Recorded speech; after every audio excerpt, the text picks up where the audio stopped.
to Jodeci thanks to two young ladies, Shane and Salima. They were cheerleaders at my high school when I played basketball at my high school, and I knew them, and they were actually dancing for Jodeci.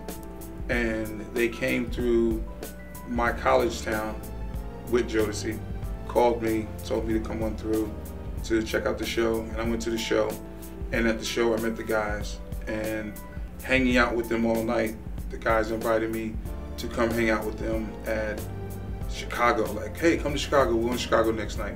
And from where I went to school in Wilberforce, Ohio, it was like 5 hours to drive. So I jumped in my car and drove to Ohio with them and hung out with them in Chicago. Then they were like, yo, we're going to Detroit. You should go to Detroit. How far is Detroit? It's like 3-4 hours. All right, boom, I'm gonna drive to Detroit. So I spent a weekend with them, running around and hanging and partying and having a good time. And I caught the industry bug, that backstage access, hanging out type of environment. So I sort of just stuck with them. And then I went back to school for a minute when they finished that run. And then when they went out on the MC Hammer Too Legit to Quit tour. And they invited me to come on out, and I went on the road with them then. End of 1993, early 1994, I'd met Shakim Compare over the years touring from, after Jodeci, I went out and I toured with Mary J. Blige, I toured with SWV, I toured with a lot of groups as a road manager and security. We were playing ball, and he asked me if I wanted to come and help him out with the management company, and if I wanted to come back home. I was actually living in LA at the time. If I wanted to come home to New York and work with him. So I was like, yeah, sounds cool. Latifah had found Monica while she was like running around, and had talked to Monica's family and called Shakim, and I was like, yo, there's this little girl, she's 12, signed to Dallas Austin, we need to go get her for management. So Shakim and I got on a plane, flew to Atlanta to meet with Monica and her parents for management. On our way out of Atlanta, Shakim called L.A. Reid, like, hey, we're in Atlanta, come by and check you out, see what's up. While we were in L.A.'s office, he told us about Outkast. Told us he had this group, he was about to drop a single on them, they just dropped their manager, that we should meet with them while we were in town. So we met with Outkast while we were in town, and ended up leaving with Monica and Outkast. It was, to build a group like Outkast in the mid-90s, it was a challenge. Shakim had Naughty, so when he gave me Outkast, there was a part of me that was taking the things I'd seen Shakim do with Naughty by Nature, and my plan was to do those things with Outkast. So I had a model to go by. And technically I had a wide open landscape because I had a group that was speaking for something and a bunch of people that wanted somebody to speak for them. So it was really about doing the work, getting the guys out there and getting them on the road and building that fan base.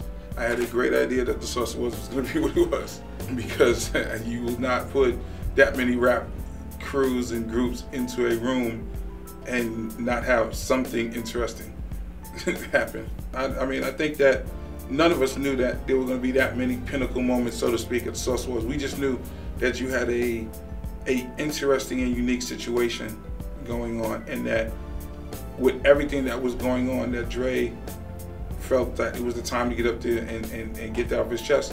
It was just one of those things that just naturally happened. It wasn't planned, it wasn't none of that. Love Below Speaker Box was a project that was probably the most challenging of all the projects. Like, you gotta understand, like, from the first album to we finished Idlewild, I managed Outkast that whole time. There hasn't been anything with Outkast since then. And the reality is that when we were together and at our best, we did our best work. We are the only group that I can find, and I say rock, hip hop, or whatever, that has ever sold more albums each album. Like, has grown every project. So when we hit like the point of Love Below Speaker Box, I'm walking around like, yo, we can do 1 million albums this first week. I'm believing that it's everything coming together because we've been building up to this.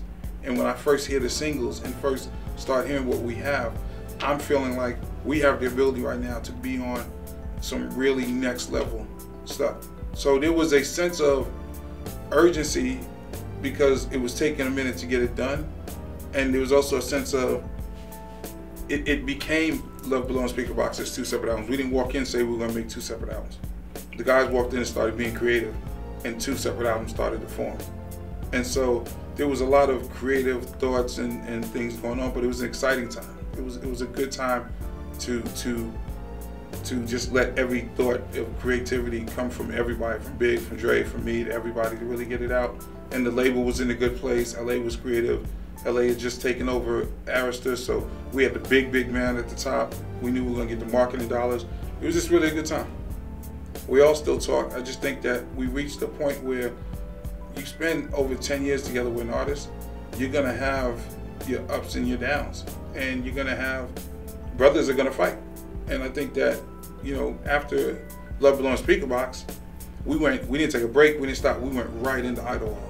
And I think then we spent 16 months making Idlewild thing. I think that when it was all said and done, I think it was just time, we all just walked away, just needing to breathe for a minute. Yeah. Again, it's never, you never heard Outkast say that anybody broke up. You never heard. It's just like, yo, you got creative things that people got to get off their chest when you've been in a group so long.